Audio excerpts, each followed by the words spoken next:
2019 বিশ্বকাপে Courtney Waals ছিলেন বাংলাদেশের পেস বোলিং কোচ। তখনও ইয়ান বিশপ ধারাভাষ্যকার।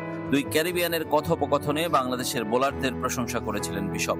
এরপর আরও কয়েকটি বিশ্ব আসর কেটে গেছে। বাংলাদেশের বোলিং এখনও মুগ্ধতা ছড়ায় বিশপের চোখে। সেটা নিজে পেসার ছিলেন বলেই হয়তো। বাংলাদেশের ফাস্ট বোলিং সত্যিই দারুণ ছিল, অসাধারণ। ব্যাটারদের সেই গতিতে এগিয়ে যাওয়া দরকার ছিল। তারা যদি ভালো করে তাহলে এই দলটা আরও ভালো করবে, বিশেষ করে বিদেশের মাটিতে।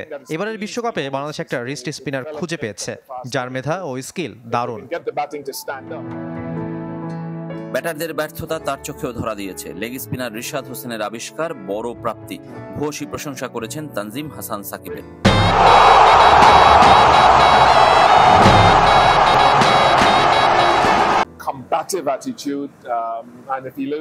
তানজিম সাকিবের মধ্যে লড়াকু মানসিকতা ও ভালো মনোভাব দেখেছি। সে ফুল প্যাকেজ। গত বছর ওয়ানডে বিশ্বকাপেও তাকে দেখেছি।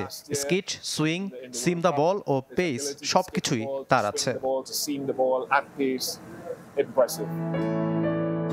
এবারের বিশ্বকাপ কেমন যেন আফগানদের বাদ দিলে টপ অর্ডারের ধারাবাহিকতা দেখাতে পারেনি কোনো দল।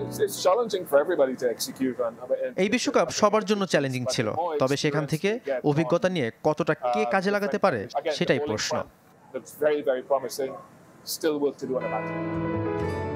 বিশ্বকাপ শুরুর আগে আফগানিস্তানকে চমকের নাম বলেছিলেন বিশপ। সেটা মিলে গেছে। তবে তার প্রেডিকশনের 4 সেমিফাইনালিস্ট থেকে বিদায় নিয়েছে ওয়েস্ট ইন্ডিজ, অস্ট্রেলিয়া। তাই এখন আর প্রেডিক্ট করতে চান না বিশ্ব চ্যাম্পিয়ন নিয়ে।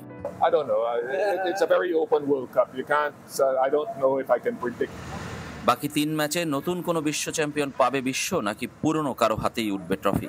বিশপের মতো উত্তরের খোঁজে বিশ্ব। Rezwanuzzaman, channel 24, West Indies.